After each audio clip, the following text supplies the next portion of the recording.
হুজুরও বিবাহ করেছেন, আপনিও বিবাহ করবেন। হুজুর যে প্রসেসে আপনাকে বিয়ে করতে বলেছেন ওই পদ্ধতিতে আপনাকে বিয়ে করলে বিয়ে করাটাও হয়ে যাবে ইবাদত। একবার জোরে বলুন সুবহানাল্লাহ। হুজুর স্বামী স্ত্রী শারীরিক সম্পর্ক করে মেলামেশা করেছেন, মধুর মিলন ঘটিয়েছেন। ওই মধুর মিলনটাও আমাকে আপনাকে টানার মতো ফলো করে করতে হবে। তাহলে হুজুরের মেলামেশাটা আল্লাহর দরবারে ইবাদত হয়েছে। হুজুরের মতো যদি আমি আপনি করি তাহলে আমাদের স্বামী স্ত্রীর মেলামেশাটা আল্লাহর দরবারে ইবাদত হিসাবে মঞ্জুর হয়ে যাবে। জোরে বলুন সুবহানাল্লাহ। হুজুর দুনিয়ার জমিনে সন্তান নিয়েছেন, আমরাও দুনিয়ার জমিনে সন্তান নেব, সন্তান মানুষ করব।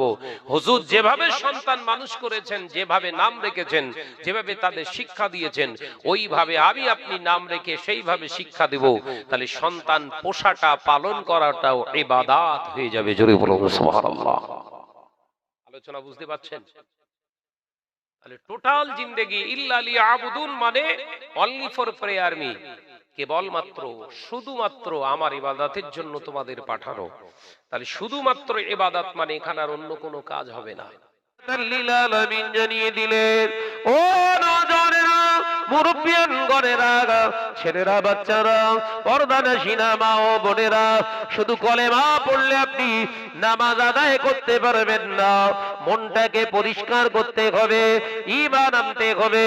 ঈমানটা কি? আমানতু বিল্লাহি, আমি আল্লাহকে আমার রব হিসাবে আমি মেনে নিলাম। আমি ঈমান আনলাম, আল্লাহর প্রতি বিশ্বাস আনলাম। আল্লাহ আমার রব, আল্লাহ আমার সব। আমানতু বিল্লাহি ওয়া মালাইকাতিহি, আল্লাহ পাকের অদৃশ্য, আমাদের অদৃশ্যমান আল্লাহ পাকের সৃষ্টি ফেরেশতাদের সমস্ত ফেরেশতা, অসংখ্য আল্লাহর অগণিত ফেরেশতা রয়েছে, তাদের প্রতি আমিও বিশ্বাস করলাম। আমাদের চোখের আড়ালে তারা অবস্থান করে। ও নওজওয়ানেরা, যুবকেরা, জওয়ানেরা, তৃতীয় নাম্বার ও মালাইকাতিহি ওয়া কুতুবিহি, জমা সেগা বহু বছর।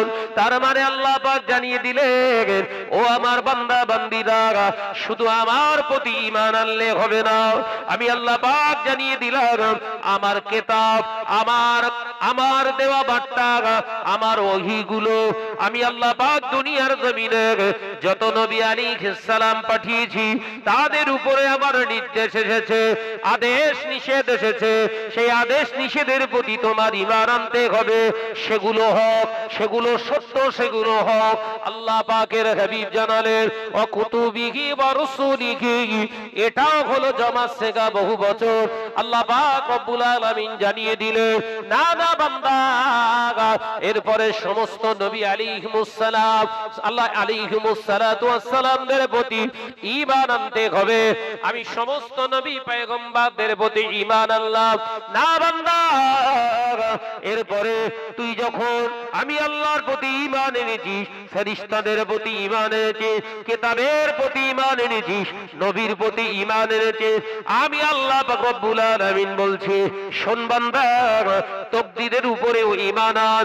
যা কিছু ঘটে আল্লাহর পক্ষ থেকেই ঘটে, এটা যখন তুই বিশ্বাস করবি, আমি আল্লাহ পাক রব্বুল আলামিন বলছি, শোন বান্দা, এরপরেও আরো ঈমান আনতে হবে। ওরে আমার বান্দীরা, না না না, আমি আল্লাহ পাক রব্বুল আলামিন জানিয়ে দিচ্ছি, ও আমার বান্দা বান্দীরা, শুনে রেখে দে, জেনে রেখে দে, আমি আল্লাহ পাকের বান্দা শুধু নয়, এই দুনিয়াটা আমার জন্য ক্ষণস্থায়ী। মৃত্যুর স্বাদ গ্রহণ করে আখিরাত আমাকে পাড়ি দিতে হবে। আখিরাত বলে আমার একটা জায়গা হবে। শুধু তাই নয়, বিচারের ময়দানে আমাকে দাঁড়াতে হবে। নওজওয়ানেরা, মুরব্বিয়ান গণেরা, এই ঈমান আপনার ভিতরে বিশ্বাস টানলেন, কিন্তু এর ভিতরে আপনার হয়েছে কি? এলাকায় বিরাট প্রচার প্রসার চলছে।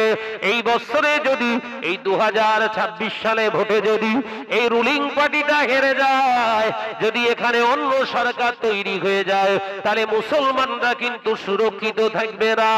এই বিশ্বাসটা যখন আপনার ভিতরে আপনি আনবেন, এই বিশ্বাসের উপরে নামাজ আদায় করলে আল্লাহ দরবারে নামাজ কবুল হবে না।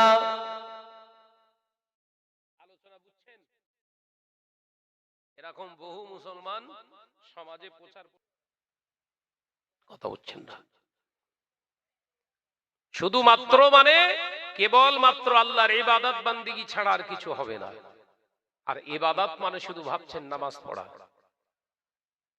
ইবাদত মানে শুধু নামাজ পড়া নয়, ইবাদত মানে শুধু রোজা করা নয়, ইবাদত মানে শুধু হজ করা নয়, ইবাদত মানে শুধু আল্লাহ আল্লাহ জিকির করা নয়, ইবাদত মানে শুধু কোরআন তেলাওয়াত করা নয়। গোটা লাইফে যা কিছু করবেন সব প্রভু রব্বুল আলামিনের নির্দেশ মতো হাবিবের অনুসরণ করে করবেন। গোটা লাইফটা আল্লাহর দরবারে ইবাদত হয়ে যাবে। একবার জোরে বলুন সুবহানাল্লাহ। এইগুলোই তো সমাজের আলেম ওলামারা আজকে যারা ওয়াইজিন সমাজে বোঝাতে চাইছে না, বোঝাতে চাইছে না না বোঝাতে পারছে না সেটা বলতে পারছি না। কথা বুঝছেন না? আমাদের এখন টার্গেট হয়ে গেছে আলাদা, আমাদের এখন লক্ষ্য হয়ে গেছে আলাদা। দিনের জন্য যদি খেদমত করতাম, শরিয়াতের জন্য যদি খেদমত করতাম, তাহলে আজকে মুসলিম সম্প্রদায় এতটা বিপদগ্রস্ত হতো না। মসজিদগুলো মার খাচ্ছে, উত্তরপ্রদেশের বড় বড় মসজিদ বুলডোজার দিয়ে ভেঙে দিচ্ছে। বড় বড় আল্লাহর ওলির মাজার পর্যন্ত ভাঙতে শুরু করেছে।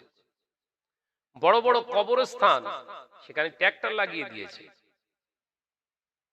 ঈদগাহগুলো ভেঙে চুরমার করে দিয়ে সেখানে চাষ করছে। এগুলো কেন করছে প্রশ্ন করবেন না? তারা শুধু জুলুম করছে না, জুলুম তো তারা করছে, কিন্তু তার থেকে বেশি জুলুম করছি আমি আপনি। কার উপরে? আল্লাহ এবং রাসূলের উপরে। এই জুলুমটা বন্ধ করেন, দেখবেন তাদের হৃদয়কে শীতল করে দেওয়ার দায়িত্ব আল্লাহ নিয়ে নেবে। একবার জোরে বলুন সুবহানাল্লাহ। কথা ঠিক না ভুল জোরে বলেন।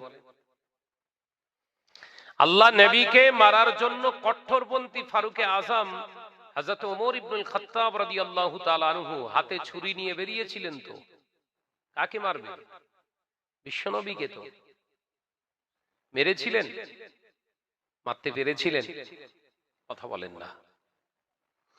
আল্লাহ নবী দো জাহানের বাদশা হাবিবুল্লাহকে, নবী জনাবে মুহাম্মদুর রাসূলুল্লাহকে সাল্লাল্লাহু আলাইহি ওয়াসাল্লাম দয়ার নবী রাহমাতাল লিল আলামিনকে হত্যা করা তো দূরের কথা, হযরতে ওমর রাদিয়াল্লাহু তাআলা আনহু এসে আল্লাহ নবীর সামনে মাথা নিচু করে দাঁড়িয়ে হাতের তলোয়ারটা আল্লাহ নবীর কদম মোবারকের সামনে রেখে বলেছিলেন, ইয়া রাসূলুল্লাহ হাবিবাল্লাহ বারহাক সাদাক্তা ইয়া রাসূলুল্লাহ হাবিবাল্লাহ, আপনি হলেন হক, আপনি হলেন সত্য।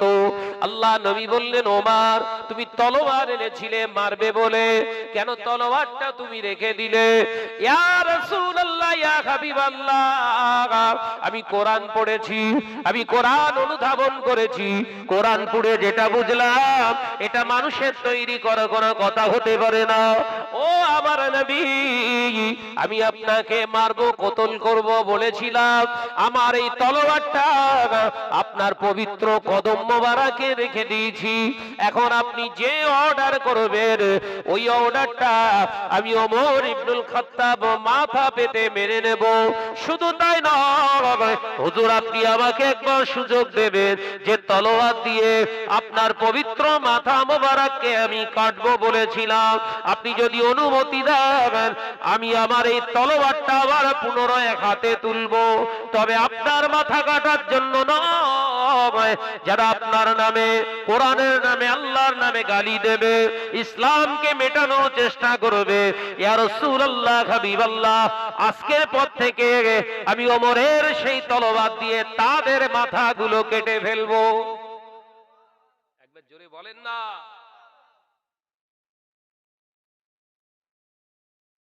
আল্লাহর সঙ্গে রাসূলের সম্পর্ক, আপনার সঙ্গে আল্লাহ এবং রাসূলের সম্পর্কটা ভালো রাখতে হবে। দুনিয়ার নেতা মন্ত্রী কি দেখার দরকার নেই। আল্লাহ এবং রাসূল, কোরআন এবং হাদিস, ইজমা, কিয়াসের প্রতি আপনার খেয়াল রেখে চলতে হবে। দুনিয়ার কোন মানুষ আপনার প্রশংসা করছে মানে আপনি ভালো, এই ধারণা ছেড়ে দেন, এই ধারণাটাই ছাড়েন।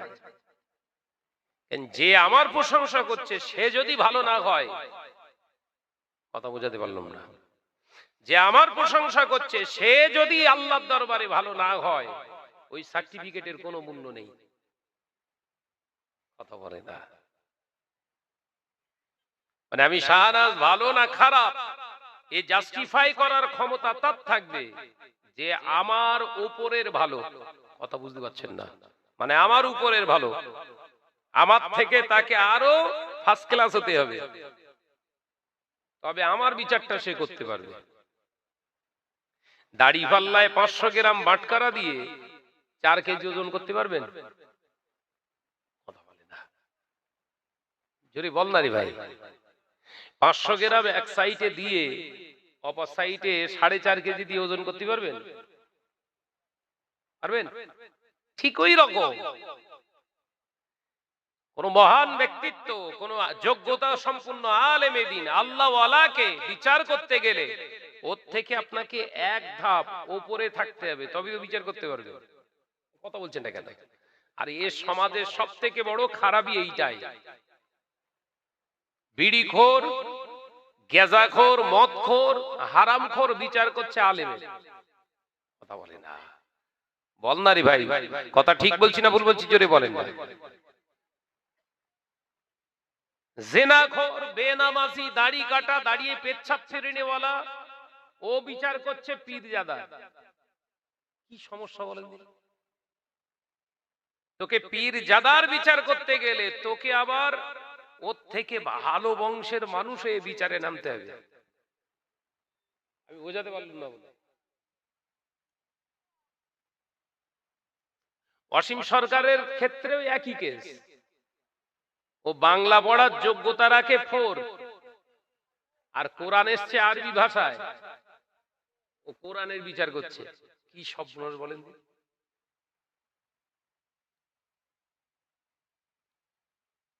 ওর বিদ্যা কত কত ক্লাস বলেন তো? 4 পাস সার্টিফিকেট নেই। ও পড়াশোনা করেছে তো বাংলাদেশে, ও তো বাংলাদেশি প্লেয়ার। ওই ইন্ডিয়ায় ঘোষপেটিয়া চুরি করে ওখানে মার্ডার ফাডার কি অপকর্ম করে এখানে চলে এসছে। কারণ বাংলাদেশের মুসলমান এইরকম নয় যে জাত ধরে খুন করে দেবে। ওখানে যে কটা ক্লেম, যে কটার নামে দাগ আছে, কেস আছে, বাঁচার জন্য আমার ইন্ডিয়ায় এসে হাজির। কথা বলে না। সে নটোরিয়াল আপনার ক্রিমিনাল হতে পারে, চোর হতে পারে, ছিনতাইবাজ হতে পারে, খুনি হতে পারে। কথা বুঝছেন না? সেই পেলে আত্ম। আর কোরআনটা পাক না না পাক? জোরে বলেন। কোরআন হলো পাক। কদ জাআকুম মিনাল্লাহি ওয়া নূর ওয়া কিতাবুম মুবিন, পরিস্ফুটিত পরিপূরণ কিতাব। আল্লাহ পাক বলছেন ওয়া কিতাবুম মুবিন মানে পরিপূর্ণ, পরিপূরক, পরিস্ফুটিত, সম্পূর্ণ, পরিপূর্ণ কিতাব। একবার জোরে বলবেন না? একবার জোরে হবে না সুবহানাল্লাহ? ও পেচ্ছাপ পিরে পানি নেয় না, আল্লাহকে মানে না, নবীকে নবী বলে মানে না, আরবি পড়তে পারে না, বাংলা ঠিকভাবে বলতে পারে না এখনো। ও যদি কোরআনের মানে তুলে সমাজকে ব্যাখ্যা দেয়, আর সেই ব্যাখ্যায় আমরা লাফালাফি যদি করি, ভুলটা তার যতটা, তার থেকে বেশি ভুলটা আমাদের হবে। ওই জন্য ঠান্ডা মাথায় তাকে আহ্বান করা হয়েছে টেবিলে আয়। কথা বুঝতে পারছেন না? টেবিলে আসলে তবেই তো ধরা পড়বে ওর বিদ্যা কতটা। গিরিশচন্দ্র সেন নাম শুনেছেন? বাংলার ট্রান্সলেশন করেছিলেন, অনুবাদ করেছিলেন কোরআনের। সাহিত্য কিতাব থেকে পাওয়া যায় গিরিশচন্দ্র সেন তিনি কোরআন শরীফের ট্রান্সলেশন করেছেন, বঙ্গ অনুবাদ দিয়েছেন। তানার ওই বইতে, তানার ওই ট্রান্সলেশনের ভিতরে বহু জায়গায় ত্রুটি আছে। তিনি একজন আরবি বিরাট পাণ্ডিত্য অর্জন করেছিলেন। তানার মূল্যায়নের ভিতরে যদি এত ভুল হয়, তিনি একজন বিরাট বিশ্বস্ত একজন পণ্ডিত। এ জানোয়ারটা ক্লাস 4 এখনো পাস করেছে কিনা কোনো নিশ্চয়তা, সার্টিফিকেট নেই। এ কোরআনের ব্যাখ্যা দেয়। রাস্তা দিয়ে পাগল গেলে, রাস্তা দিয়ে পাগল গেলে তার পিছনে যারা হই হই করে যায়, ওই পাগলটা যত নম্বর পাগল তার থেকে বেশি নম্বরের পাগল পেছনের গুলো। কথা বুঝতে পারছেন না? অর্থাৎ ওরে সাইজ করতে গেলে কুকুর যখন পাগলা হয়ে যায় তখন তাকে পিটিয়ে মেরে ফেলতে হয়, আর নইলে খাঁচা বন্দি করে রাখতে হয়। ওই জন্য আমরা বিভিন্ন জায়গায় থানায় খাঁচার আবেদন করেছি। কথা বুঝতে পারছেন না? যদি তাকে খাঁচা বন্দি করে তো ভালো, নইলে ও সনাতনী ভাইরাই ওর ধরে উত্তম মধ্যম দেবে। কিচ্ছু করার নেই, আমাদের কিচ্ছু করার দরকার নেই। অটোমেটিক্যাল ওর বিপরীত বহু সনাতনী ভাইরা এখন ডাইরেক্ট লাইভে এসে ওর বিরুদ্ধে সোচ্চার হয়েছে। তার মানে ওরাও তৈরি হচ্ছে। এসব সমাজের কীট রাখলে সমাজ ক্ষতিগ্রস্ত হবে। ফিরে আসুন। তাহলে দুনিয়ার জমিনে আমি আপনি এসেছি আল্লাহর ইবাদত বান্দিগির জন্য। তাহলে আল্লাহর ইবাদত বান্দিগি করতে গেলে শরীয়ত আপনার শেখাচ্ছে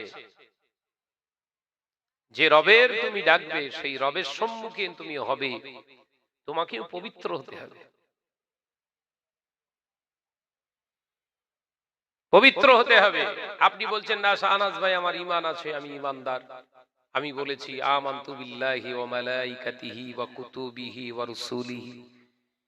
ঈমানে মুফাসসাল পড়েছি আমি, ঈমানে মুজমাল পড়েছি, আমি তো মুসলমান।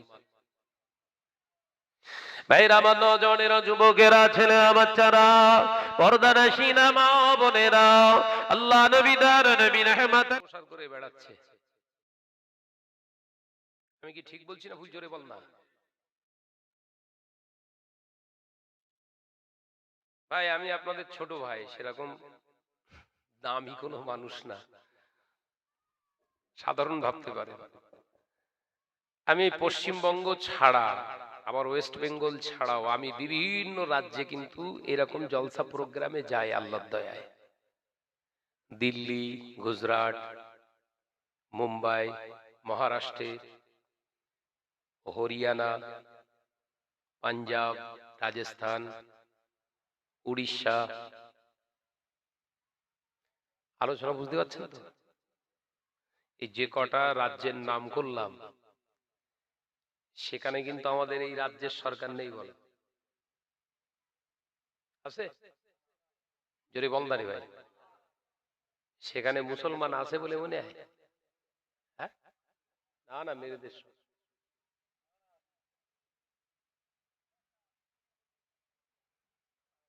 আমার আলোচনা খুব নিরিখ করে বুঝতে হবে। আমি পার্টির আলোচনা করছি না, বলো, অপব্যাখ্যা করবেন না। পার্টির মজলিস না এটা, ইমানের মজলিস। ইমানে যদি ময়লা ধরে সেটা ঘষা, এখানে ঘষা মাজার কাজ।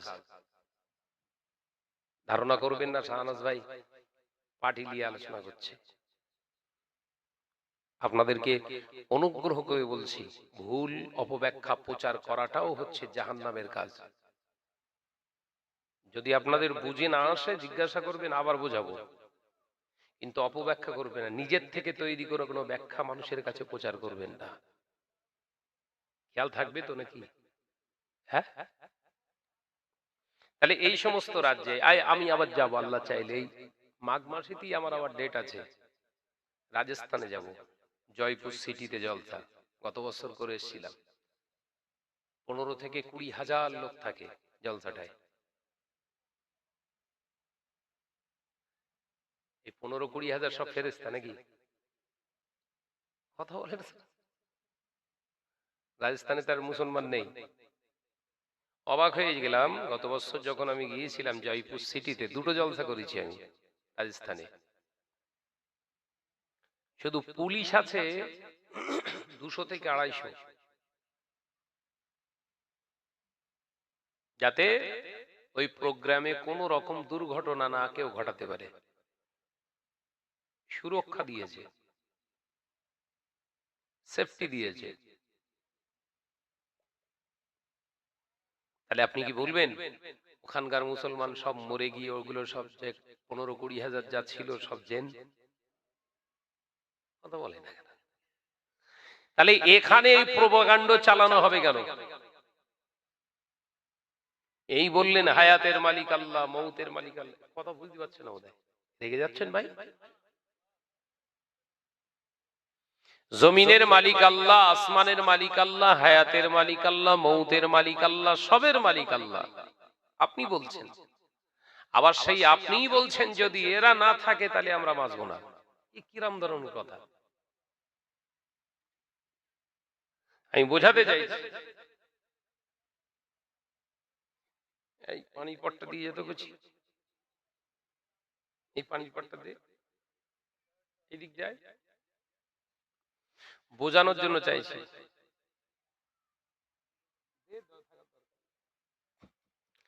এটা একটা পানির পট, মা বোনেরা বুঝেলেন, এটা একটা পানির বোতল। তো এই পানির বোতলে এক বোতল পানি ঢালবো, এই বোতলটায় কোনো জায়গায় ফাটা বা ছিদ্র নেই। এই বোতলের সিপিটা ভালো করে এঁটে দিয়ে এটা যদি কোনো সামসেটে ঘরের কোনো একটা জায়গায় সুরক্ষিত জায়গায় আপনি রেখে দেন, 10 বছর পরেও এই পানিটা পাওয়া যাবে না? যাবে না? জোরে বলেন, যাবে তো?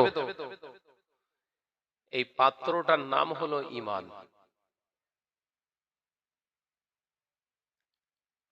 পাত্রটার নাম ঈমান।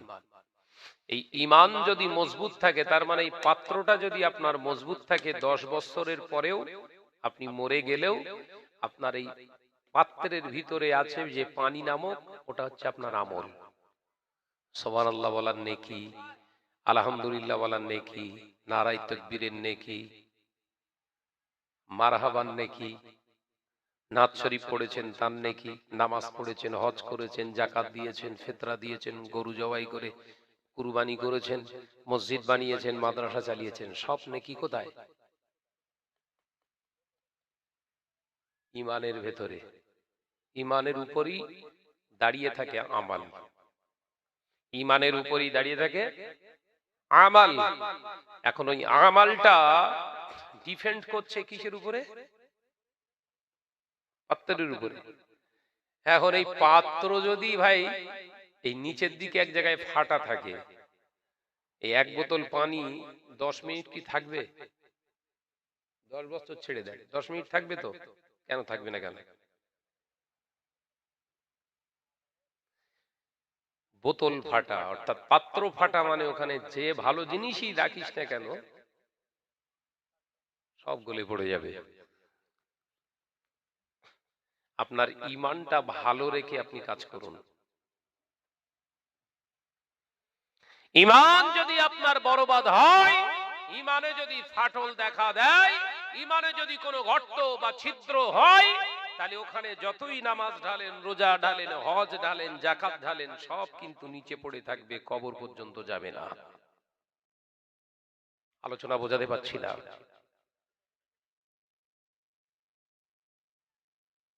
ঈমানের প্রথম নাম্বার ফাটল ধরিয়ে ফেলেছেন এই বিশ্বাস করে, এই সরকার না থাকলে মুসলমানদের অস্তিত্ব বাংলায় থাকবে না। প্রথম ফাটা। আর দুটো একটা ফাটা বলবো, ঈমানের উপরে আলোচনা করে রেখে যাবো আজকে। ও ভাইজানেরা, নওজওয়ানেরা, মুরব্বিয়ানগণেরা, ছেলেরা, বাচ্চারা, পর্দানশীনা মা ও বোনেরা, দ্বিতীয় নাম্বার ঈমানের ফাটল আপনার আছে কিনা আপনি দেখে নিন। দ্বিতীয় নাম্বার ফাটল ঈমানে ধরেছে কিনা দেখে নেন। আপনি হঠাৎ করে শুনলেন কলিকাতা আবহাওয়া দপ্তর থেকে এলান করে দিয়েছে আগামী 72 ঘন্টা গোটা উত্তরবঙ্গে, দক্ষিণবঙ্গে প্রায় 8 থেকে 9 ডিগ্রি সেলসিয়াস তাপমাত্রার নিচে নেমে যাবে, অর্থাৎ বিরাট শীতের দিন আসতে চলেছে। ও নওজওয়ানেরা, মুরব্বিয়ানগণেরা, এই কলিকাতা আলিপুর আবহাওয়া দপ্তরের কথা শুনে যদি আপনি বিশ্বাস করে নেন আগামী 72 ঘন্টা 8 ডিগ্রি সেলসিয়াস তাপমাত্রার নিচে টেম্পারেচার নেমে যাবে, এটাও হলো আপনার ঈমানের ভিতরে আর একটা ফাটল। ওরা বলেছে হতে পারে, আর আপনি বিশ্বাস করে নিয়েছেন, বলেছে মানে হবে। আলোচনা বুঝছেন? ঈমানটা তো সহজ। জান্নাতি তো তারা হবে শিরক মুক্ত ঈমান যাদের, বলুন সুবহানাল্লাহ। কই জোরে হলো কই? এই জোরে বলেন না সুবহানাল্লাহ। জান্নাতি কারা হবে? শিরক মুক্ত ঈমান যাদের, আল্লাহ তাদেরকে জান্নাতি বানাবে। একবার জোরে বলুন না।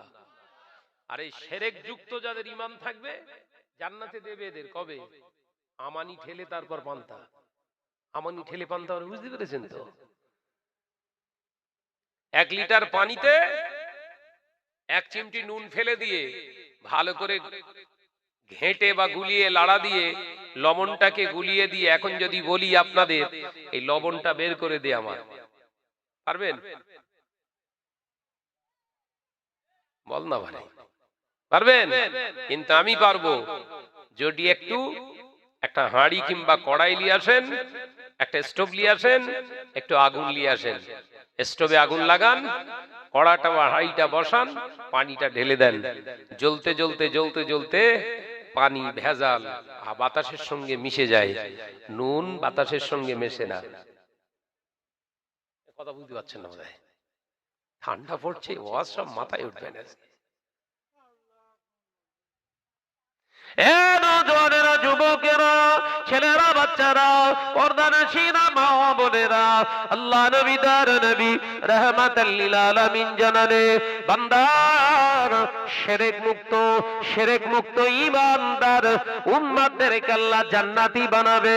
লা হিসাবা দাখালাল জান্নাহ, আমার আল্লাহ বিনা হিসাবে তাদেরকে জান্নাত দান করবে।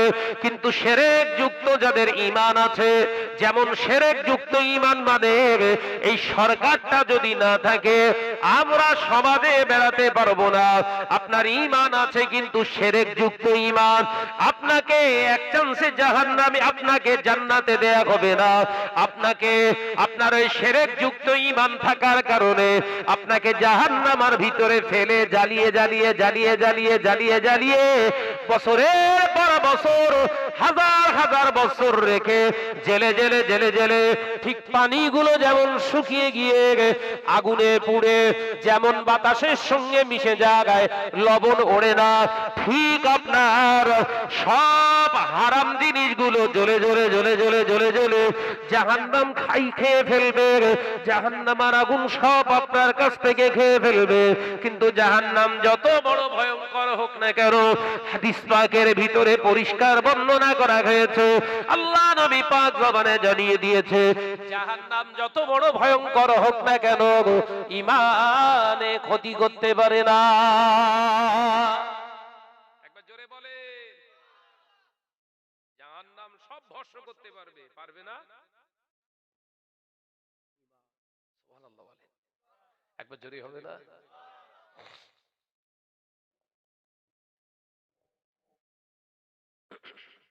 তাহলে 2 নম্বর ফাটলটা বুঝতে পারছেন তো বাপ? আমি বিরাট কোরআনের আয়াত বলবো না, একটা কোরআনের আয়াত এখান থেকে শিক্ষা গ্রহণ করে বাড়ি চলে যান। একটা আয়াতের তাফসীর করে যাচ্ছি, ওই একটি আয়াতে কারিমার তাফসীর ঘরে নিয়ে চলে গিয়ে আমল করার নিয়তে শুয়ে পড়ুন। যতটুকু ঘুম হবে ফজরের নামাজটা আদায় করবেন। একটা মানুষ 80 বছর ধরে যে ইবাদত করলে যে নেকি হতো, সেই নেকি আল্লাহ আপনার নামায় আমলে দান করবেন। একবার জোরে বলেন। আপনি এতগুলো আয়াত নিয়ে পাকাচ্ছেন কেন? সমাজে এরকম আলেম বেরিয়েছে না? এত নম্বর পৃষ্ঠায়, এত নম্বর লাইনে, এত নম্বর রুকি আছে, বলে না বলে না বলে না? হ্যাঁ, এত নম্বর পারায়, এত নম্বর সূরায়, এত নম্বর আয়াত, এত নম্বর রুকু, এত নম্বর পৃষ্ঠায়, এত নম্বর লাইন, নিচের দিকে না উপরের দিকে? হ্যাঁ, ওই হুজুরকে যদি জিজ্ঞাসা করা হয়, হুজুর ডোন্ট মাইন্ড, কিছু মনে করবেন না, একটুখানি হুজুর বললে ভালো হয়, আল্লাহ কি এরকম পৃষ্ঠা ধরে ধরে নাযিল করেছিলেন, আয়াত নাম্বার ধরে ধরে?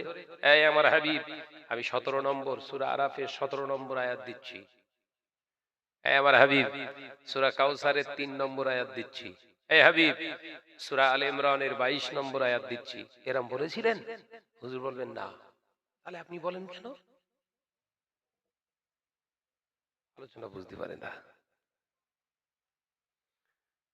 আল্লাহ যদি না বলে হাবিবকে পাঠায়, তাহলে আপনি আমাদের কাছে এত কেরামতি দেখাচ্ছেন কেন? আমাদের কাছে আকর্ষণ করার জন্য? আপনি আগের বছরের দাওয়াতটা কনফার্ম করতে চাইছেন, এই তো? নইলে বলুন, পৃষ্ঠান নাম্বার বললে, রুকু নাম্বার বললে, আয়াত নাম্বার বললে, সূরার নাম বললে দুটো নেকি বেশি হয় তো?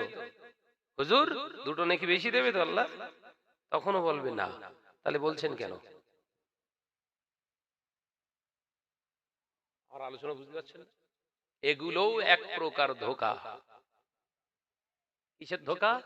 সময়ের ধোঁকা। যে ভাজ মেরো না, জাতি ধ্বংস হয়ে যাচ্ছে, জাতিকে বোঝাও।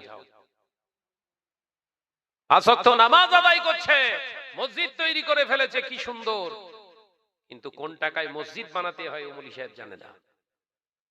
জাতি পঙ্গু হয়ে গেছে, জাতি ধ্বংস হয়ে গেছে। মসজিদ বানাতে হবে, বিরাট মিনার বানাতে হবে, গম্বুজ বানাতে হবে, প্লেট লাগাতে হবে, মার্বেল লাগাতে হবে। জাতি মসজিদ তৈরি করে ফেললো, জাতি জানলো না কোন জায়গার উপরে মসজিদ তৈরি করা যায়। এই তো অবস্থা, কথা বলে না। ওই মুর্শিদাবাদে আবার একটা বাবরি হবে, আমরা সব বগল বাজাচ্ছি, বিরাট খুশির খবর। খুশির খবরের ভেতর দিয়ে দেখি যে বাবরি মসজিদ তৈরি করার জন্য কানাই লাল বলে একজন ব্যক্তি ইট মাথায় করলে এসছে। ভুল বলতিস নাকি? কানাই লাল ঘোষ, সেই বেচারা দেখি যে 6টা ইট মাথায় করলে আসছে। কি ব্যাপার কাকা? এসব গেছে সাংবাদিকরা, আপনি ইট নিয়ে কোথায় যাবেন? বাবরি মসজিদ করব। হ্যাঁ গো, হিন্দু ভাইদের কাছ থেকে টাকা নিয়ে, এই ইট নিয়ে, সাহায্য নিয়ে কোন ধর্মীয় উপাসনালয় ইসলামে করা হালাল? ওই স্টেজে তো মুফতি হুফতি গুপ্তি সব এক জায়গায় ছিল, ফতোয়া দেয়নি কেন? কথা বলছেন না কেন? আমি কি ভুল বলছি না? ঠিক জোরে বলে। ওই স্টেজে পাগড়িধারী, জুব্বাধারী, হুব্বাধারী, গুব্বাধারী সব দাঁড়িয়ে ছিল। সে পাগড়ি দেখলি শয়তান পর্যন্ত ভয় খাচ্ছে, এইরকম পাগড়ি তো আমি পরিনি, কি ধরনের পাগড়ি? ফতোয়া দেওয়া হয়নি কেন? বাবরি মসজিদের বিরোধী আমি নই, প্রত্যেকটা থানায় একটা করে বাবরি হোক, কিন্তু নিজের নিজের ইচ্ছা মতো নয়, শরিয়াত মেনে। কথা বলে না। কি মেনে হবে? শরিয়ত মেনে। বাবরি মসজিদ যদি আল্লাহর ঘর হয়, আল্লাহর বিধান মেনে তোমাকে মসজিদ বানাতে হবে, নইলে ওটা মসজিদ না, খেলার ঘর, ক্লাব। এরকম ডাঁটছে মৌলী সাহেবরা, বলছে, কথা বলে না, বলেছে না, বলার দরকার নেই, ও করছে করুক, মাশাআল্লাহ, আলহামদুলিল্লাহ, নারায়ে তাকবীর, আল্লাহু আকবার। তুই কবর একবার ঢোক মৌলী সাহেব, তোর গোষ্ঠী উদ্ধার করে দেবে, মারির চোটে তোর ব্রেক ফেল করবে। অপব্যাখ্যা করবেন না, আবারও বলছি, বাবরি মসজিদের বিরোধী করলাম? জোরে বলেন। প্রত্যেকটা থানাতে একটা করে বাবরি মসজিদ হোক, আবারও বলছি, কিন্তু নিজের ইচ্ছা মতো নয়, শরিয়াতের ইচ্ছাই হোক। কথা বলছেন না কেন? আমাদের এলাকায় যে সমস্ত নতুন নতুন মসজিদগুলো হচ্ছে, এগুলোর ভেতরেও বজ্রাঘাত ফেলে দিয়েছে। মসজিদ তৈরি করবে, মুক্ত হস্তে দান করো, বড় একটা ফ্ল্যাগার টাঙিয়ে দিয়েছে, তাই তো? কথা বলছেন না কেন? এই আমার সঙ্গে কথা বলুন বাপ। কঠিন ঠান্ডায় বসে আছে, দুটো শরিয়াতের কথা জেনে যান। বড় বড় ব্যানার টাঙিয়ে বড় একটা বাক্স ফিট করে রেখে দেয়, ছোট্ট একটুখানি কেটে রেখে দেয়, মসজিদ, মদিনা মসজিদে উন্নতি কল্পে মুক্ত হস্তে দান করুন। লেখা থাকে তো নাকি? আমি একটা নাম বললাম এমনি, এরকম থাকে তো, মসজিদে আয়েশার উন্নতি কল্পে মুক্ত হস্তে দান করুন, এটা লেখা থাকে তো। ওই লেখাটা অ্যাপ্রোপ্রিয়েট? কোন মৌলী সাহেব বলেছে এরকম লেখা যায়? আজও পর্যন্ত কোন মুফতি সাহেব এর বিরুদ্ধে ফতোয়া দেয়নি। কেন দেয়নি তারা? কিসের মুফতি? লেখার দরকার ছিল কি? এই আমার দিকে খেয়াল করেন, লেখার দরকার ছিল কি? মদিনা মসজিদের উন্নতি কল্পে আপনারা হালাল মাল থেকে, হালাল অর্থ থেকে মুক্ত হস্তে দান করুন। হারাম পয়সায় মসজিদ হয় না। আমি আপনাদের বোঝাতে পারলাম না বোধহয়। তাহলে বোর্ড লেখার সময় এসব লেখা থাকে না কেন? ওই বোর্ডগুলো ছিঁড়ে ভেঙে ফেলবেন। সুযোগ দেওয়া হচ্ছে কাদের?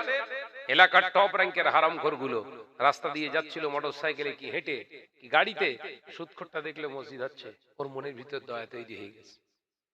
সুদখোরের দয়ায় ইসলাম চলে না, জানেন? কথা বলছেন না কেন?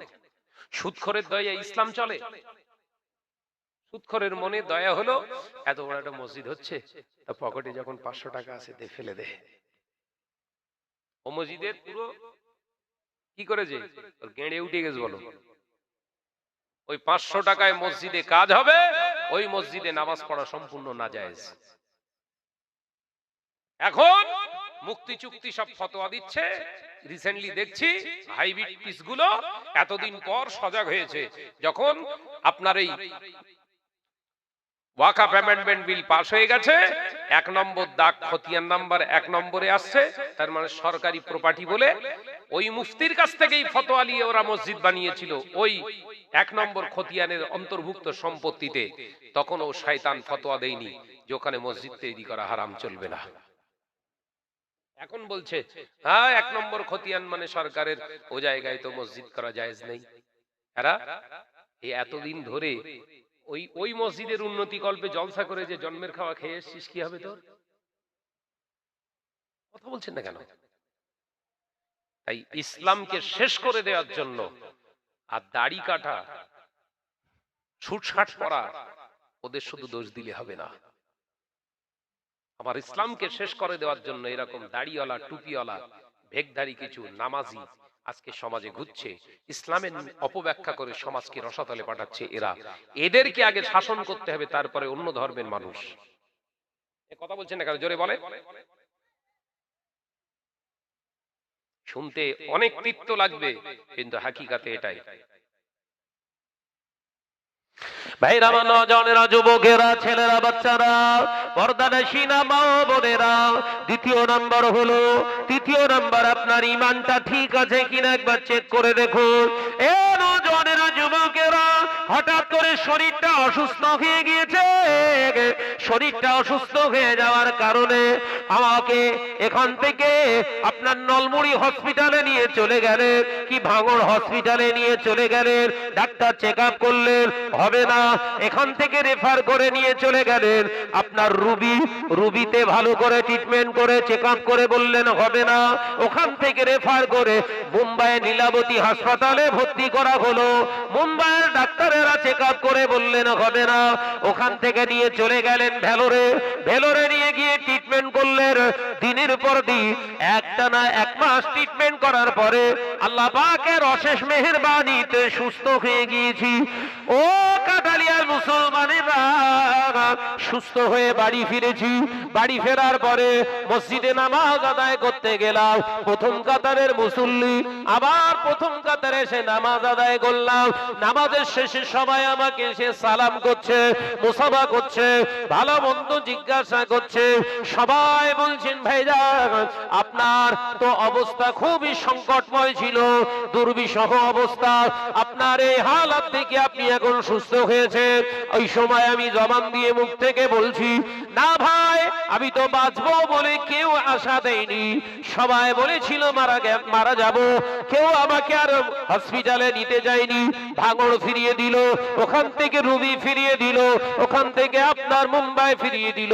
আমি ভেলোরে গেলাম, ভেলোরের ডাক্তার অনেক চেষ্টা করে আমাকে বাঁচিয়ে তুলেছে।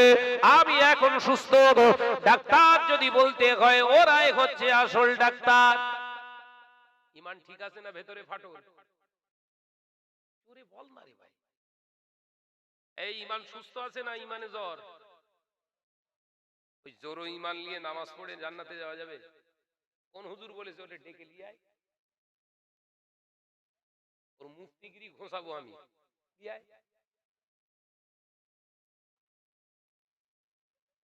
এক শ্রেণীর মোল্লা মৌলী সাহেবরা বলছে বাবা নামাজ পড়ো, নামাজ পড়লি আল্লাহ জান্নাত দিয়ে দেবে, নামাজ পড়লি জান্নাত নাকি?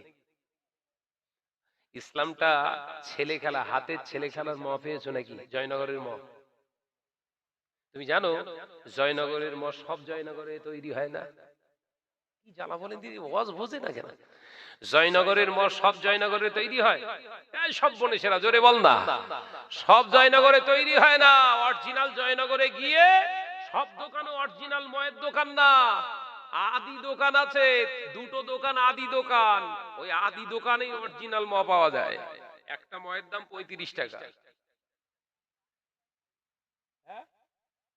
একটা ময়ের দাম 35 টাকা। গত বছর না খেলে বুঝতে পারতুম না আসলে অরিজিনাল কোনটা। নলেল গুড়ের কথা বুঝাচ্ছে না নাকি? সে মুখে দিলে যেন একদম গলে যাচ্ছে। আমি হারা এ কি এ? বলে দাদা এইটাই সেই সেই। এই দোকানের বয়স হচ্ছে 130 বছর। এই কাটালিয়ায় স্টল লাগিয়ে দিয়ে বলছে জয়নগরের মা, লাও খাও, জম্মের খাওয়া খাও। চিনি গুলে ওতে সেই কেমিক্যাল মেশাচ্ছে। এখন নলেল গুড়ের সেন্ট পাওয়া যায়, কেমিক্যাল বলো ওটা। গালে দেশে দেখে কি খুশবু, প্রথম চান্সে বিরাট খুশবু লেগেছে, দ্বিতীয় কামড় মেরে দেখে পুরো একদম সর্বনাশ। প্যাকেট তো কিনে ফেলেছিস, ফিরিয়ে তো আর দিতে পারতেছিস না। খা হুই খা, চিনি খেয়ে সুগার হু হু করে বেড়তেস। নলেল গুড় খালি সুগার বাড়ে না। কথা বুঝতে পারছেন না? আপনি টুপি দাড়ি আর কোরআনের বায়ান শুনে মনে করছেন এই হচ্ছে অরিজিনাল মুফতি সাহেব, এই বোধহয় আল্লাহওয়ালা। কিন্তু আল্লাহওয়ালার খোঁজ নিয়ে দেখিও নামাজই পড়ে না। কথা বুঝতে না?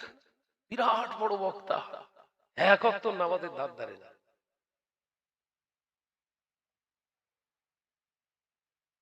সব দোকানে নলের গুড় পাওয়া যায়, বুঝতে পেরেছেন তো? কথা বুঝতে পারছেন নাকি? সব দোকানেই নলেল গুড় পাওয়া যায়, নলেল গুড়ের ম। খাওয়ার পরে বোঝা যায় আসলে নলেল গুড় না ভেজাল। টেস্ট করে দেখুন। ও বেজনেরা, নজরেরা, মুরব্বিয়ানে গনেরা, ছেলেরা, বাচ্চারা, পর্দানশীরা, মা ও বোনেরা, আলোচনা বুঝুন। তাহলে আপনি ওই ইমানে নামাজ আদায় করলে, ওই ইমানে নামাজ আদায় করলে জান্নাত পাওয়া আপনার জন্য অধারা হয়ে যাবে। জান্নাতের স্বপ্নটা আপনার জীবনে অসম্পূর্ণ রয়ে যাবে। ও পর্দানশীরা, মা ও বোনেরা, 4 নাম্বার ইমানে ফাটল।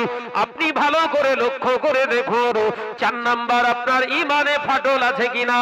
ও নজনেরা, মুরব্বিয়ান গনেরা, আজকে বহু মুসলমান দাড়িওয়ালা, টুপিওয়ালা, অনেক পাগড়িওয়ালা বলতে শুরু করেছে ভারতবর্ষের প্রোটোকল মানলে, ভারতবর্ষের আইন শৃঙ্খলা মানলে, ভারতবর্ষের কনস্টিটিউশনকে যদি ফলো করে চলতে হয়, শুধু আপনার জীবনে না ধারণ করলে আপনার জীবনে কিছুই করতে পারবেন না।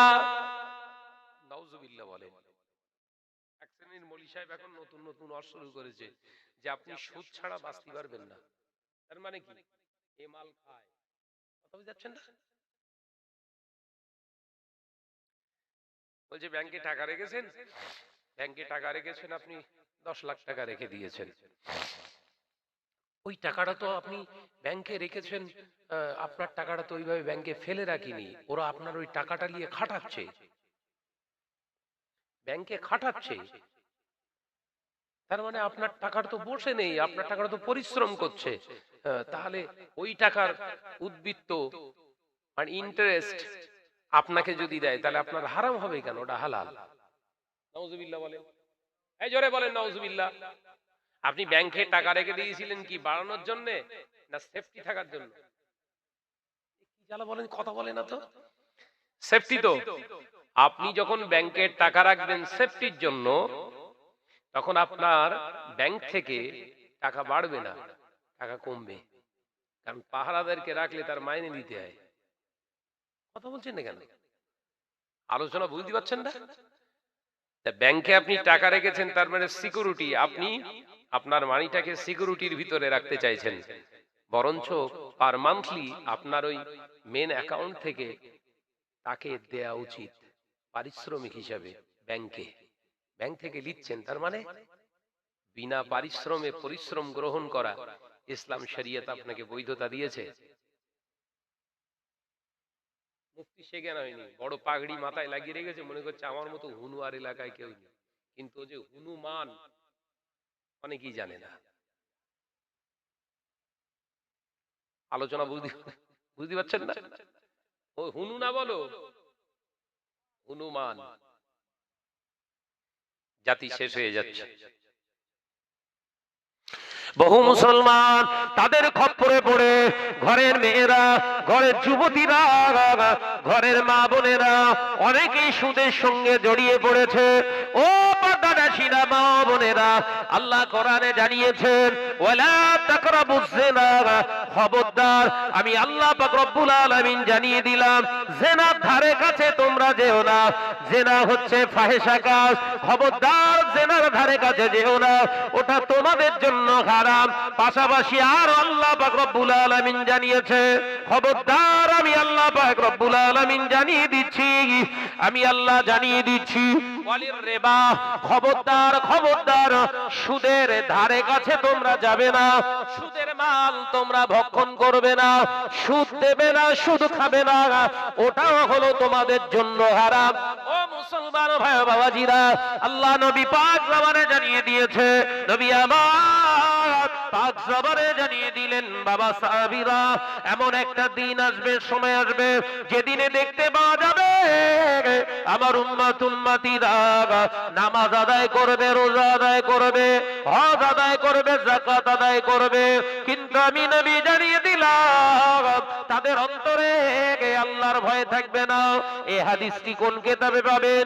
মুসনাদে আহমদ বলে একটি কিতাব আছে, সিয়াসেত্তার অন্তর্ভুক্ত অনেকে মুহাদ্দিসিনগণ বর্ণনা দিয়েছেন, এটা হলো সিয়াসেত্তার অন্তর্ভুক্ত মুসনাদে আহমদ শরীফে আল্লাহ নবী পাক জবানেদের জানিয়ে দিয়েছে নামাজ আদায় করবে, রোজা আদায় করবে, হজ আদায় করবে, যাকাত আদায় করবে।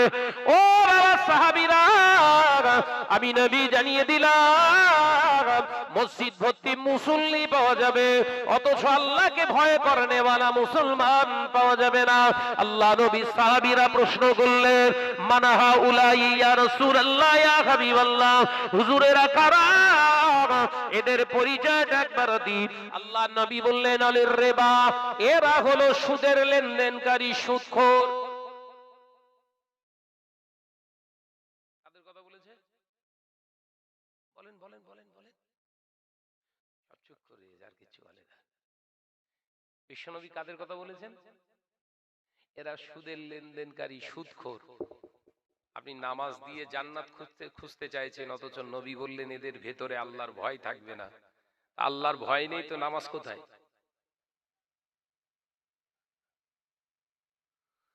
অসুবিধা হচ্ছে বাপ, শীতের রজ একটু গরম না দিলে তো হবে না, হাত পা পাথর হয়ে যাবে নইলে। আপনি এক মুষ্টির উপরে দাড়ি রেখে মাথায় টুপি দিয়ে হজ মেরে চলে এলেন, এখনো জানলেন না কার উপরে হজ ফরজ। দিব্যু ধুনেতে বেরিয়ে এসছে,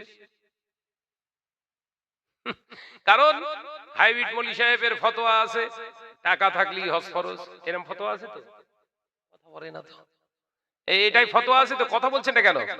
টাকা থাকলেই আপনার জন্য হজ ফরজ, টাকা থাকলেই সংসার চালিয়ে গচ্ছিত সম্পদের পরিমাণ যদি শতকরা আজকে আপনার পার্সেন্টেজ বাড়িতে আছে 48,000 টাকা, তাহলে আপনি শতকরা 2.5% জাকাত দেন। এটা শুনেছেন তো? কথা বলে না। আপনি দিব্যু জাকাত দিয়ে যাচ্ছেন, হজ করে মেরে বেরিয়ে চলে এলেন, হাজারে আসাদে এমন ভাবে চুমু মেরেছেন খানিকটা খাবলা কেটে তুলে আনলি ভালো হয়, বিরাট চুমু মেরেছেন, মাশাআল্লাহ বিরাট ভালো। কিন্তু মলি সাহেব যে আপনাকে ধোঁকা দিয়েছে, শরিয়াতের কথাটা মূল্যায়ন করে সমাজে দেয়নি, সেটা তো আপনি বুঝতে পারেননি। মূল্যায়ন করতে শিখতে হবে তো আগে।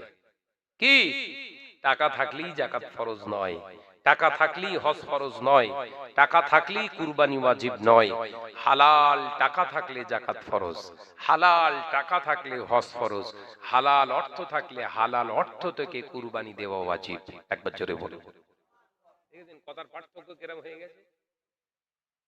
এতদিন শুনেছিলেন টাকা থাকলেই জাকাত ফরজ, কিন্তু ওটা হচ্ছে শয়তানের কথা, শরিয়াতের না। শরিয়াতের কথা কোনটা? হালাল টাকা থাকলে জাকাত ফরজ। বলুন সুবহানাল্লাহ, একবার জোরে হবে না? জাকাতটা তো একটা ইবাদত। জাকাতটা কি? ইবাদত। জাকাত যদি ইবাদত হয়, নামাজও তো একটা ইবাদত, দুটোই ফরজ তো। কথা বলছেন না? দুটোই ফরজ তো। বিনা ওযুতে নামাজ হয়? বিনা ওযুতে নামাজ পড়লে নেকি হয় না গুনাহ? যদি বলদারি ভাই গোনা হয় তো, বিনা ওযুতে নামাজ পড়লে যেমন গোনা হয়, হারাম টাকায় যাকাত দিলি নেকি হয় না, গোনা হয়। এতদিন শুনেছেন? এতদিন শুনেছেন সবাই? না। আমি ওয়াজ নসিহত করে সময় সময় অনেক ভাবি, আমি ঠিক করছি তো ওয়াজ? আমি যে সত্যি ওয়াজ নসিহত ঠিক করছি না ভুল হচ্ছে আমার? অনেক চিন্তা ভাবনা করে করে দেখলাম না, কিছু জিনিস আমাকে খুব হিকমতের সঙ্গে সমাজের কাছে উপস্থাপন করতে হবে, নইলে ধরা পড়তে হবে। বুঝতে পারছেন না? তাহলে হালাল টাকা থেকে যাকাত, হালাল টাকা থেকে হজ, হালাল টাকা থেকে কুরবানি, হালাল টাকা থেকে মসজিদ, সব ইবাদত। যে আজকে গোটা মুসলিম উম্মাহ মুখ থুবড়ে পড়েছে কেন?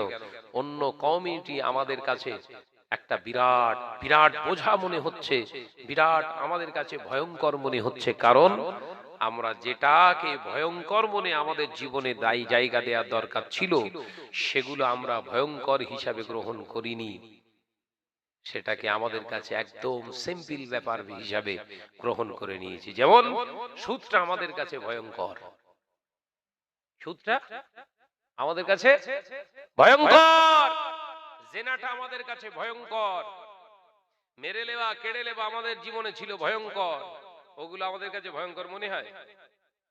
কথা বলেন না কেন? ভয়ঙ্কর মনে হয়? ঘরের বিবিদের মেয়েদের যদি মনে হতো যে জেনা ব্যভিচার পরকীয়াটা ভয়ঙ্কর, তাহলে বোরখা পরে আবার পার্কে যেত? কথা বলে না। বোরখা পরে পার্কে গিয়ে ঘুরছে। আরে ভাবি, তো এই বোরখা পরে পার্কে কেন? মানে এটা পর্দার ব্যাপার আছে। এই ভাই, পর্দা করিস না জর্দা? চুপ করে সব পর্দা না জর্দা? 360 গোপাল জর্দা। যে মহিলাটা বোরখা পরে ওই আপনার পার্কে ঘরে বেগানা পুরুষের সঙ্গে অবৈধ ফোনে কথা বলে, ও আজ যাই করুক পর্দা করিনি। কারণ পর্দাটা কি ওকে বোঝানো হয়নি? পর্দা মানে এটাই, নিজের চেহারাটাকে যেমন ঢেকে রাখা, বেগানা পুরুষের থেকে নিজেকে সেভ রাখা, ঠিক তদ্রূপ নিজের চোখটাও বেগানা পুরুষের দিক থেকে নিজেকে গুটিয়ে রাখা, এটার নাম হলো পর্দা। একবার জোরে বলুন, একবার জোরে হবে না সুবহানাল্লাহ? বাকি সব জর্দা। আমার দেখতে দেবো না, লোকের দিকে বেড়াবো। এটা কি কথা বলে না তো? জোরে বলেন কি এটা? জর্দা। ভাইরা, আমার নজনেরা, যুবকেরা, ছেলেরা, বাচ্চারা, পর্দানশীনা মা ও বোনেরা, আল্লাহ নবী দয়ার নবী রাহমাতাল লিল আলামিন কলেজার সাহাবী হযরতে ওমর ইবনুল খাত্তাব রাদিয়াল্লাহু তাআলা আনহু রাতের অন্ধকারে হুজুর আমার শুয়ে আছে, শয়ন কক্ষে শুয়ে আছে, দিন ও দুনিয়ার বাদশা হাবিবুল্লাহ নবী জনাবে মুহাম্মদুর রাসূলুল্লাহ সাল্লাল্লাহু আলাইহি ওয়াসাল্লাম স্বপ্ন যোগে আল্লাহ নবী দিদার দিয়ে দিলেন। হযরতে ওমরকে স্বপ্ন যোগে দিদার দিয়ে দিলেন।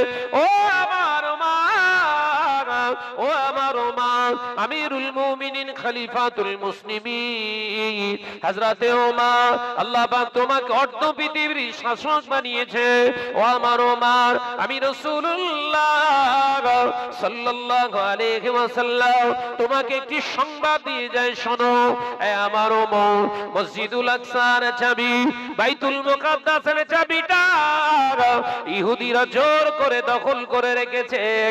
এ আমার সাহাবী ওমর, তুমি ইহুদিদের কাছে চাবিটা রেখো না। আমি রাসূলুল্লাহ জানিয়ে দিলাম, ওটা আমার পূর্বের কিবলা ছিল মসজিদুল আকসা, ওই বাইতুল মুকাদ্দাসটা ছিল মুসলমানদেরই কিবলা। ও আমার সাহাবী ওমর, আমি নবী বলছি, শুধু ওটা কিবলা ছিল না, আমি নবী নিজে নামাজ আদায় করেছি। আমি শুধু নবী নিজে একা আদায় করিনি, আমি নবীর ইমামতিতে 1,23,999 জন নবী আমি রাসূলুল্লাহর পিছনে নামাজ আদায় করেছে। একবার জোরে হবে না? আরেকটু জোরে হবে না? ও আমার সাহাবী ওমর, আমি নবী তোমাকে জানাচ্ছি, তোমাকে জানিয়ে দিচ্ছি বাবা মা, ইহুদির কাছে চাবি রেখো না, ইহুদির কাছ থেকে নিয়ে নিও। আল্লাহ নবীর স্বপ্ন দেখানো শেষ, হযরতে ওমরের ঘুমটা ভেঙে গেল। মদিনার মসজিদ নববী শরীফে হযরতে বেলালের জায়গায় একজন মুয়াজ্জিন আযান দিতে শুরু করলেন। আল্লাহু আকবার, আল্লাহু আকবার। ওমরের ঘুম ভেঙে গেছে। হযরত ওমর রাদিয়াল্লাহু তাআলা আনহু ওযু বানিয়ে নিলেন। ওযু বানিয়ে নিয়ে 2 রাকাত সুন্নাত নামাজ হুজুর আমার বাড়িতে আদায় করলেন। জোরে বলুন সুবহানাল্লাহ।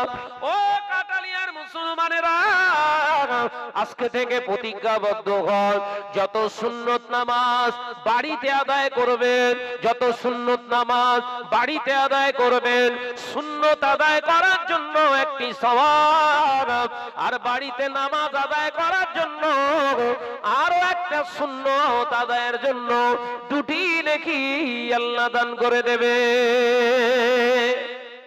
একবার জোরে বলেন, সুন্নত নামাজ পড়বেন কোথায়? মসজিদে নাকি? যা ঠুকতে সব মসজিদ। অথচ বিশ্বনবী সুন্নত নামাজ পড়তে বলেছেন কোথায়? বাড়ি থাকলি তারপর তো কথা বলে না, বাড়ি আছে। আর একটা হাদিস বলবো, বিরাট চড়াক লাগবেন, বলো বিরাট বলবো। যে মুসলমানের ঘরে নামাজ হয় না, যে মুসলমানের ঘরে কোরআন তেলাওয়াত হয় না, যে মুসলমানের ঘরে জিকির আজকার হয় না, নবী আমার পাক জবানে জানিয়ে দিলেন, ওই মুসলমানের ঘরটা ঘর নয়, ওটা হলো কবর। মুসলমানের ওটা ঘর নয়, ওটা হলো কবর। যে মুসলমানের বাড়ি নামাজ হয় না, যে মুসলমানের বাড়ি জিকির হয় না, যে মুসলমানের বাড়ি কোরআন তেলাওয়াত হয় না, ওই ঘরটা মুসলমানের ঘর নয়, ওটা হলো কবর। ও পর্দানাশীনা মা ও বোনেরা, আল্লাহ নবী পাক জবানে জানিয়ে দিয়ে গেলেন, বাবা সাহাবীরা, নারীদের বড় মসজিদ হলো তার স্বামীর ঘর, তার আপনার বাপের ঘর, তার নিজের ভাইয়ের ঘর। তারা বাড়িতে নামাজ আদায় করবে। আল্লাহ নবী জানিয়েছেন, মুসলমান নারীরা তারা বাড়িতে নামাজ আদায় করবে। ও পুরুষের দলেরা, আমি নবী জানিয়ে দিলাম, তোমরা সুন্নত নামাজগুলো বাড়িতে আদায় করবে, কারণ বাড়িটা কবর হতে দিও না। জোরে বলুন সুবহানাল্লাহ। কবরে নামাজ হয়? বল বল বল। এই যে কবরে যদি নামাজ হয়, কোরআন তেলাওয়াত হয়, জিকির হয়, আপনার ঘরে যদি এগুলো না হয় তাহলে ওটা ঘর না। বলো কি কি কি কি? এই তো কবরস্থান। এখানে কেউ নামাজ পড়ে না, কেউ কোরআনও তেলাওয়াত করে না, কেউ জিকিরও করে না, তাহলে আপনার ঘরটা আর কবরটার পার্থক্য কিছু নেই। মা বোনেরা সাবধান হন। ও সব মনীষীরা তো এখন সবাই দামড়া মারলে ব্যস্ত, কথা বলে না কেন? কথা বলছে না কেন? জোরে বল না রে ভাই। ও সব মনীষীরা এখন ইলিয়ে ব্যস্ত, শেষ করে কি বলে দেন, তারা যেন আপনার অনুসরণ করে। তার মানে নবী যেভাবে একজনের দিকে তাকিয়েছেন, আপনাকেও তাকাতে হবে সেই রকম ভাবে, তাহলে ওই চাওয়াটাও হবে ইবাদত। একবার জোরে বলুন না, ওই তাকানোটাও হবে ইবাদত। আল্লাহ রাসূল যেভাবে রাস্তা দিয়ে চলেছেন ওইভাবেই আপনি আমি চলবো, তাহলে রাস্তা দিয়ে চলাটাও হবে ইবাদত। আল্লাহ রাসূল ব্যবসা করেছেন, ব্যবসা করাটাও হলো ইবাদত। হুজুর যেভাবে ব্যবসা করেছেন ওই রকম ভাবে ব্যবসা করাটার নাম হলো ইবাদত। একবার জোরে বলুন না সুবহানাল্লাহ। আল্লাহ নবী চাষাবাদ করেছেন, আমি আপনি চাষাবাদ করব। হুজুর যেভাবে চাষাবাদ করেছেন যে পদ্ধতি মেনে, ওই পদ্ধতি মেনে আপনি চাষাবাদ করবেন, আল্লাহ দরবারে ইবাদত হিসাবে কবুল হয়ে যাবে। জোরে বলুন সুবহানাল্লাহ।